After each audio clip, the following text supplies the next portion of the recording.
we have a phrase for it, which kind of puts it into the acquisition context, which is brand to demand.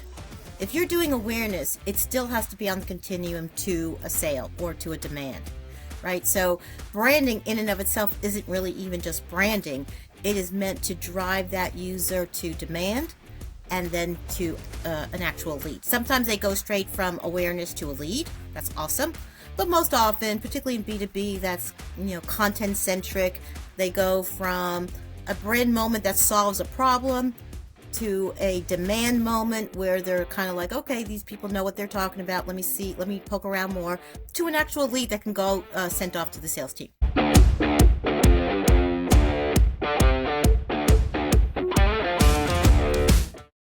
Welcome, everyone, to the 1% Edge podcast. Here we have the privilege of meeting amazing guests and having conversations about their journeys of getting 1% better every day.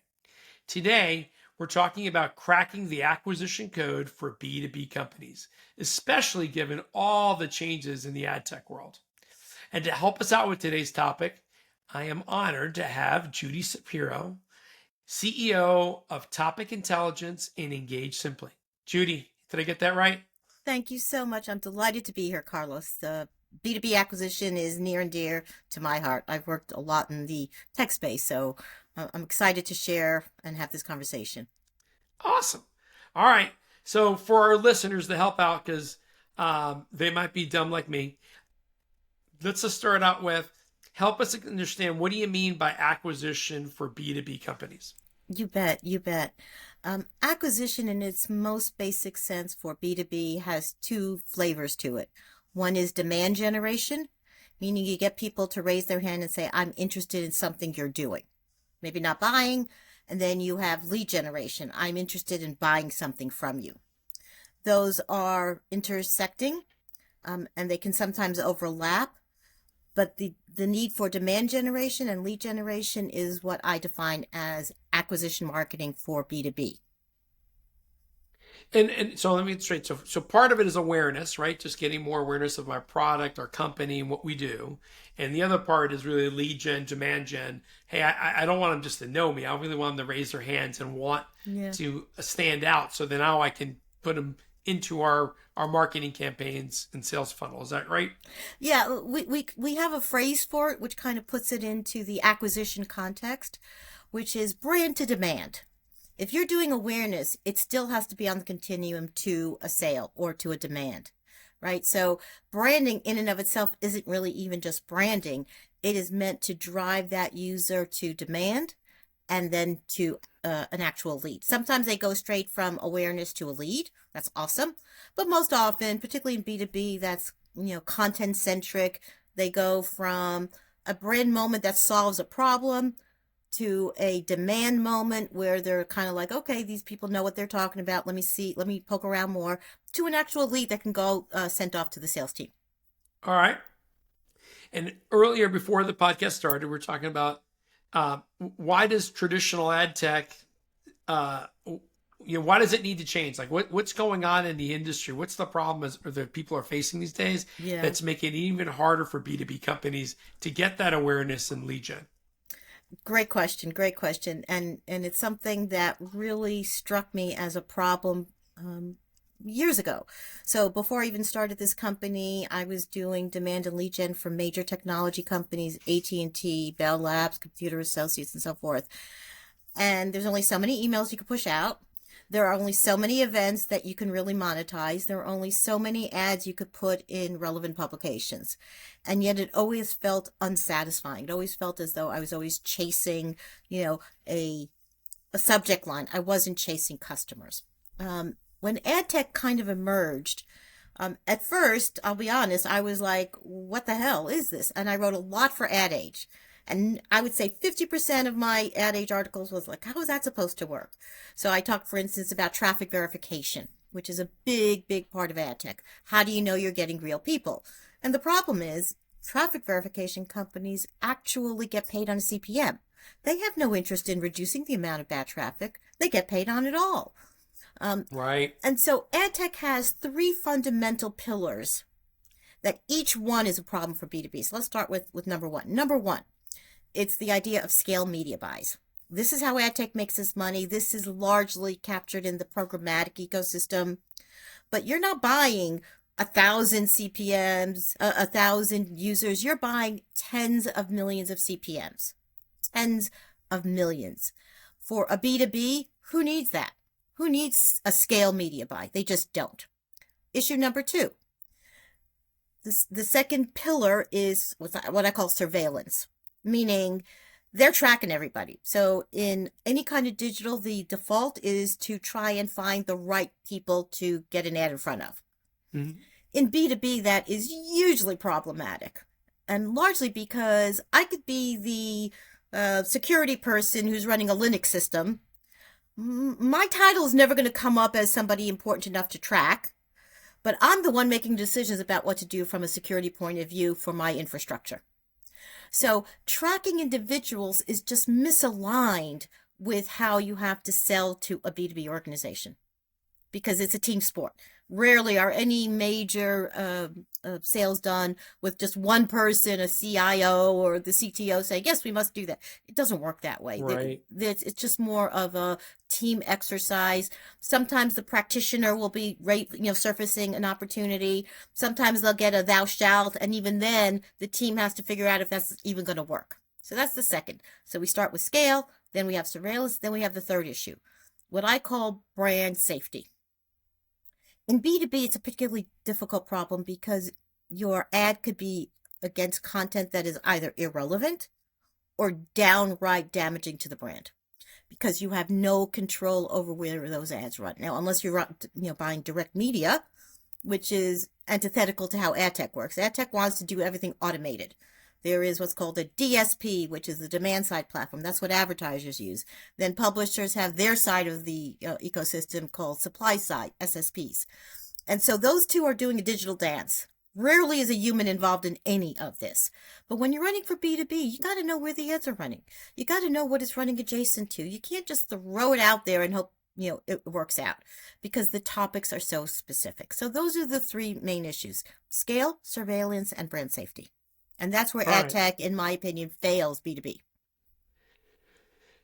Okay. I mean, I can see it seems like they're more about mass messaging to consumers than they are about having very guided messaging to a set number of personas that are required to do like an enterprise software purchase, for example. Did I say said. that right? Well said. I'll even go one step further. Creating personas in B2B, and I've done it for many a year, right? So you create these persona maps, these kinds of folks, that kind. The problem is, from a mechanical point of view, you can't execute against it. You just cannot execute against it. So rather than chasing personas, which is misaimed and wasteful, it's much more productive to lean into the topics that users need to convert. That really does get the job done much more effectively and much more crisply and without so much waste. Okay. All right. And I said like an enterprise software sale. I mean, this could be any type of B2B business where we're trying to sell a group of people. And I think in a tough economy, that group of people is actually growing, not shrinking. Correct. And so there's the difference between trying to, shall we say, appeal to personas versus just leaning into the topics that are important for that conversion journey is that whether you're the CIO or the guy in the basement who's worrying about, Linux patching, if the topic is well aimed, everybody's going to read it. You don't have to worry about chasing personas. All right. So on the solution side to this problem, this is where, hey, if I'm selling some version of security, or whatever it is, that think about the topics, the key phrases around it that people might be searching or looking up or wanting more information on. And that's where you want to show up. Exactly right. Exactly right. And the tools that exist don't help that for the most part. That data gap is significant, right? So there are keyword tools. Okay, let's start with the tools that exist. There's keyword tools, right? We've all heard of them. We all know them. I use them. Everybody uses them. The problem is a keyword isn't a topic. It's just a point of light. It doesn't have a depth of meaning. It doesn't have intent signals. It's just a keyword. CentOS is a keyword, sure, but what about CentOS? Do I care about it? Do I not care about it? So keywords are a very shallow approach to this new paradigm, to this topic-centric paradigm. Let's move to the next one. Okay, everybody could say, okay, I have analytics, Google Analytics. Woohoo, go you. Aside for those of us that use analytics every day and hate it more and more every day, I am not alone in this sentiment. It has one big flaw, right? You could go into analytics and understand a page. Like, did it get clicks? Did it get engagement? But you have two data gaps. One, you don't really know what the page is talking about. You think you know, but you don't have data to tell you that. And B, even if you know what the topic is, a one-page view doesn't help you. You need to know how the website does against this critical topic. So do you have one blog on it? Do you have 41 blogs on it? How is the data organized in GA to give you that information? And the answer is it is not. It is not. You cannot get a sense of an important topic at the site level so you could see where your strengths are and where your weaknesses are. All right. And I sympathize on the keywords because I just set up a new website and I was thinking about all the words that I would want it would be associated. Problem is, like, it's all over the place, like you said, and it's this deep, right? Exactly right. Exactly right. And keywords are most productive for, let's say, PPC campaigns, which B2B often doesn't do. The reason PPC is a problem for B2B in some cases, not all cases, but is because the person has to search for something. And if it's a new thing, let's say it's new, nobody's searching for it because they don't know about it. So you're never going to get presented because the searches just aren't there. And even if people know about it, the searches are so low that your availability to actually show your PPC ad to anybody is very limited. It's just because I want to know how to do a live patching of a Linux server in real time. That's just not a search that gets a lot of love. Let me say, yeah, exactly right, exactly right. All right, so how do B2B companies leverage topics better? What's the other side to this? Like, what are some solutions we could throw at this thing to be more effective? Great question. Great question. So there are certain levels of engagement with audiences. Before we talk about the data gap, the biggest opportunity to really fix the problem is to solve a data gap, a topic data gap. We'll talk about that a little bit later. But for right now, obviously, every B2B brand that I know, every single one does a lot of content. They do. They write blogs, they do white papers, they do calculators. And so their level of engagement is there. Where they struggle is, what do I talk about today? Again, there are only so many ways you could think about talking any one subject that the human brain can conceptualize. So this is where they go into keyword tools, right? Okay, what are the keywords? But then again, you're dancing on a pin as opposed to taking up the whole floor. So you might address a keyword, but that's not really the battle that needs to be fought. Number two, I am a big believer in social for B2B. Huge believer. Most companies don't embrace that as passionately as I do. And the reason is because A, it takes time because you have to build the community, then you have to get people. But B, it feels like it's not predictable. And that's true. But over time, it is actually what will fuel the final point that you raised right at the beginning, which is, how do you get found in AI chat searches? How does that work? How does that work? And again, Google, I'll use Google as an example. They have actually completely, I'll say, gutted the old organic SEO, right? So when you look at, like, you're doing a B2B search, it used to be a couple of ads, then you'd have the organic results and everybody went home happy. Now, more than likely, you're getting 2/3 of that page is AI results from Google. Again, nobody's getting to your organic content. So social and data is how you enter the AI search paradigm. It leans into topics. It doesn't give a rat's ass, excuse my language, about keywords. It just doesn't. But it does lead into topics. So when you do a Google search, it's always question answer. How do I? Why should I? What is? Right? If you lean into topics, in social and in your communications, that will get sucked up sooner or later by the AI search engine.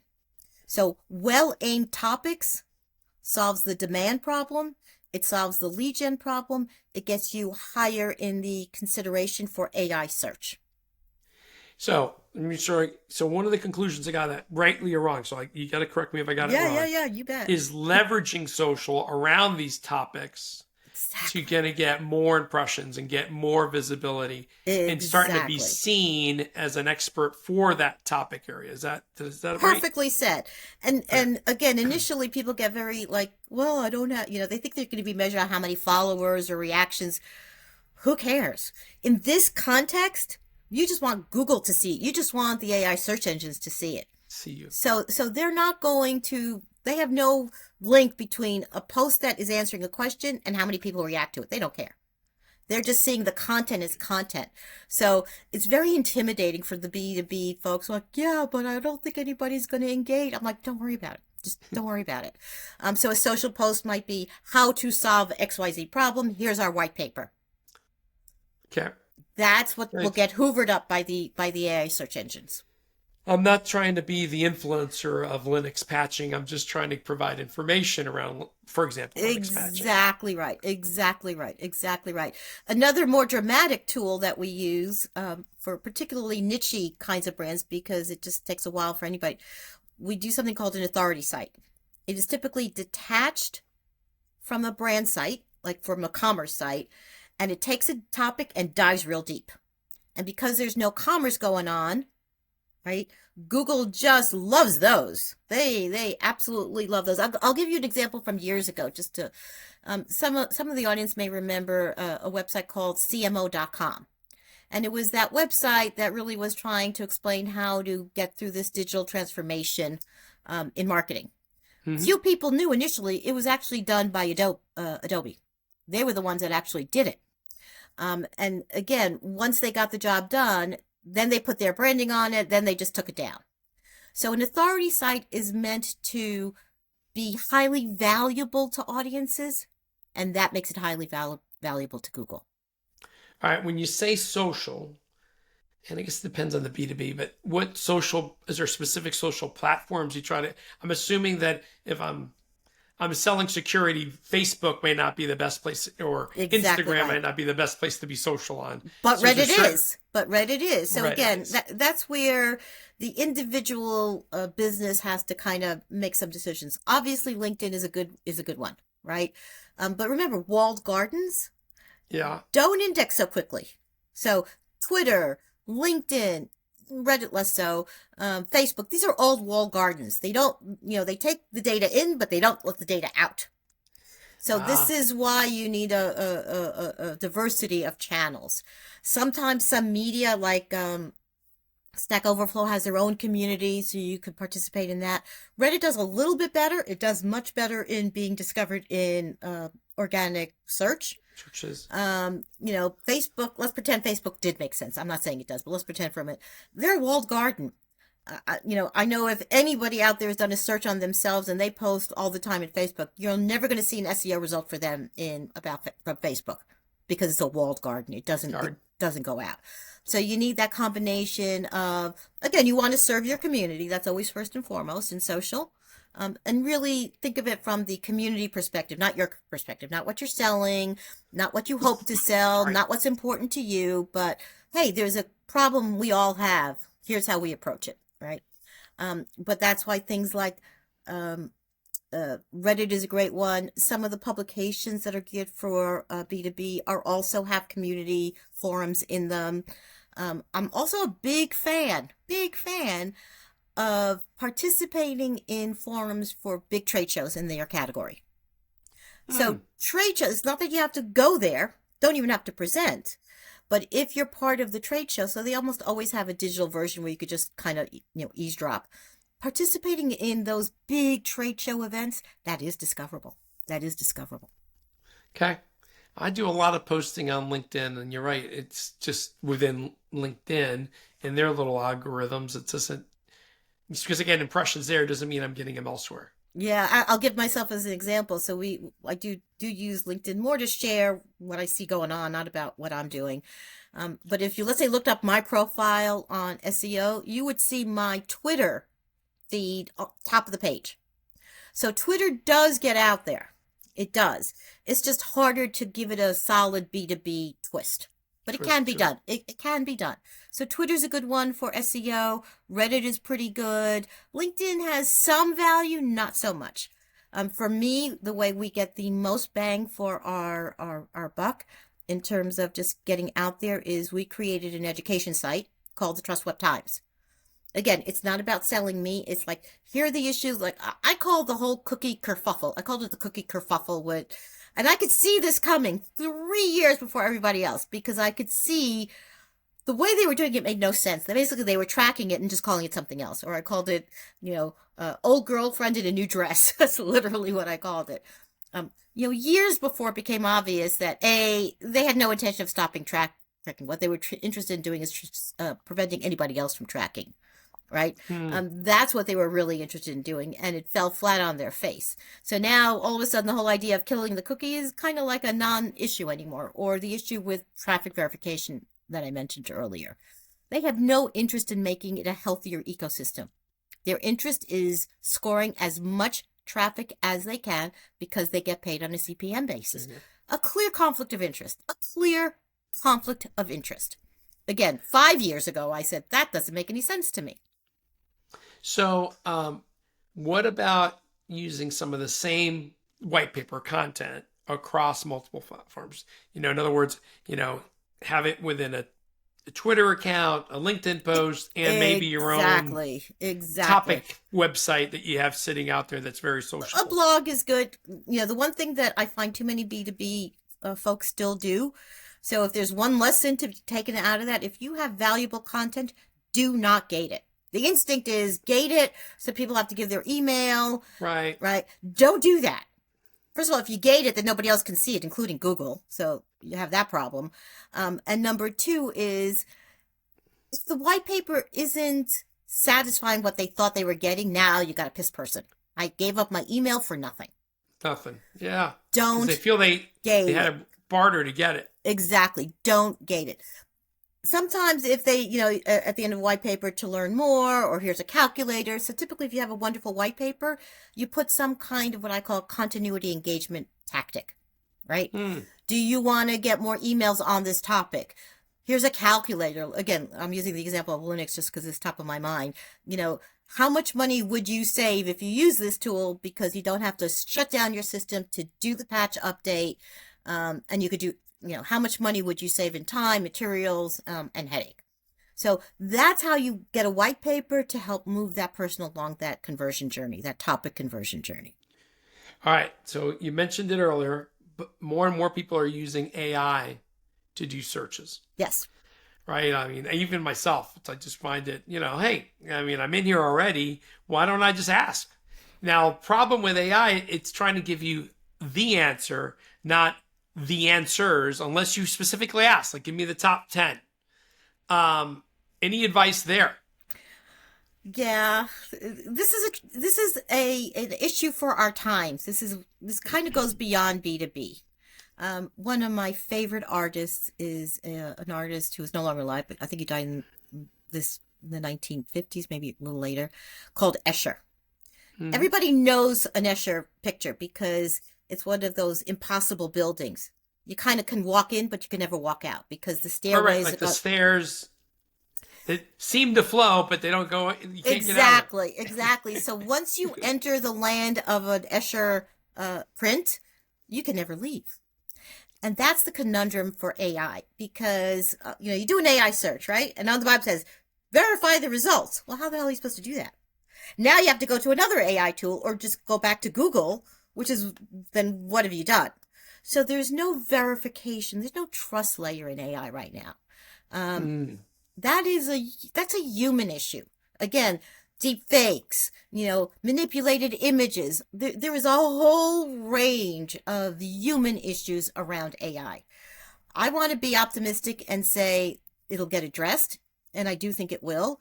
The reality, though, is that when it comes to new tech, I don't care if it was internet or AI, it's the bad guys that figure out how to use it first and best, and then the rest of us.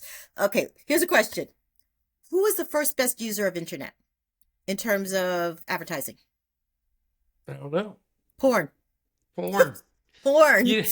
I've heard that before as well, yes. Because they could segment based on preferences, on gender. So the bad guys learn to use technology first and best. And don't underestimate, bad guys have tech resources better than many companies I've seen. Seriously. Seriously. Now gaming is taking on that next level, right? So gaming, betting, online betting. Forget how you feel about online betting. You like it, you don't like it. It's everywhere. It's everywhere. And so the race for humanity, again, it's not just a B2B, but the humanity race is, will the good guys get in there soon enough to deal with the fact that the bad guys are going to use AI first and better than we are initially? Yeah. It's a real conundrum. It's a real conundrum. I like looking at the sources in AI, and although it hallucinates as well. I mean, I asked it a question like a month ago about something. It gave me an answer. It's a topic I was researching. I was talking to a friend about it a month later. I grabbed my AI, talked to it, and it gives me a different answer. And then I asked the question a different way, and it gave me the answer. Gave me a month ago. I go, well, which one of these is true? And it literally says, "Oh, I'm sorry, I got that first time wrong. You are correct. It's this." I'm like, well, I'll give you a real world example. So our CTO is very much, so our CTO, we work very closely as partners with the National Science Foundation. And so I did a post on LinkedIn that just blew up. I didn't intend it. It was just like one of those throwaway posts you do at like 8 o'clock at night, just for the fun of it. Right. And it was a screenshot of, someone asking AI, how many R's in strawberry? And the AI said 2. There are 3, by the way. Said 2. And the question is, again, are you sure? Please check. Yes, I checked. Now, the flood of comments was, well, it's not technically wrong. There are 2. It's how you ask the question. But that's absurd. No human can think like a machine. So if we're forcing ourselves to think like a machine to get to the right answer, we accomplish nothing. But it gets worse. Some things are easily verifiable. Easily verifiable, right? Most things that are now getting sucked up are not. You would have no way of knowing if this is a true fact or not. So you wouldn't even know to question it. right. You wouldn't even. Now remember, this data is now getting sucked up into massive other databases. So AI is beginning to train AI because they're running out of real content to train on. So now you have a mistaken seed that is now being replicated. Absolutely, and promulgated across a wide range of engines, language models. How are we going to catch that? I honestly, I don't know the answer to that. I mean, I know how we do it. So we created an AI agent. Mm-hmm. So here's what an AI agent does. It's a fascinating, complex thing, but it's very simple to understand. An AI agent simply uses other AI agents to come to a consensus. In our case, right? So our data is about what is a page talking about in human terms, not in keyword terms, but in human terms, right? The problem is an AI can misfire, as you've just described, right? So what we did is create a set of AI agents, like a mini army of AI tools that argue amongst themselves to come to consensus. Oh. And the results are about 87% accurate. We're still not at the 95%. But if we're not going to be able to get in there on a human level and verify, then we have to let the tech do the job for us. Now, the difference between an AI agent and just an AI tool is a difference between a bicycle and a jet plane. It's very complicated to get AI tools to talk to each other, to understand each other, to figure out how to figure out what consensus is. It's crazy complicated. Crazy complicated. It took us probably about 2 years worth of research and development and all of the rest, and it did get published. So it's a published paper now on AEE, which I'm incredibly proud of. But that's the future of how we solve these trust issues. That is the future. Excellent. Well, this topic seems to have a lot of layers to it. Mm-hmm. Judy, tell us a little bit about yourself and your background. How did you become so astute in this area? Thank you. I am doing this a long time, that's obvious, but I kept confronting walls of where I couldn't break through, right? So, as you indicated earlier, B2B is kind of easier in one sense, is that there's a very specific solution, a very specific offer, a very specific kind of company that needs to buy it. But I couldn't get that level of what should we talk about today solved. I worked at AT&T, right, the business side of AT&T. I had more money to spend on anything I wanted. I could write white papers. I could do videos. But it always came back to the same question. Why this? We worked with a major management consulting, right? And we did what do you think you're talking about? People don't know. How would they? They live in an echo chamber. So I got here because I was so frustrated that the tools that ad tech provided just were inadequate for a B2B environment, frankly. We do B2C, by the way, as well, but B2B is my personal sweet spot, frankly. And so the tools that existed just were not useful. A PPC keyword planner does me no good when nobody's searching for it. An SEO thing doesn't tell me what's worth spending money. It only tells me what it's seeing in the rearview mirror. How does that help me? It didn't. And so it became obvious to me that I couldn't count on ad tech, I'll say the ad tech community, to solve this problem. They were too invested. Again, ad tech is invested in that business model I talked about earlier. Right. Scale, surveillance, and run the goddamn ad anywhere you can get away with without worrying about brand safety. That was the business model. And I rejected that business model for B2B acquisition. So that's what, drove me. We started this company 12 years ago. So I'm on a long journey because it was maddening to me that I couldn't solve what was a very basic question. What topics are worth investing in before I invest the money, not after? It's easy to say, okay, I invested the money and I spent $250,000 and woohoo, it worked, or oh my, it didn't. I wanted to know it in advance. And then how do we drive that topic journey to conversion? How do you understand what are the topics that users need to convert? In B2B, it's much more urgent. If I'm selling candy, just get yourself in front of people. They'll buy it or they won't. There's no topic journey involved. But if you have a topic journey centric business, as is B2B, you need to know what are the topics that are worth your investment. And that's how Topic Intelligence was born. Awesome. Well, you're doing really well, so congratulations. Thank you. Here are my last two questions of the day. Yeah. For our guests, what's that one piece of advice you would provide, it be business or personal, that helps them be as successtal as you have?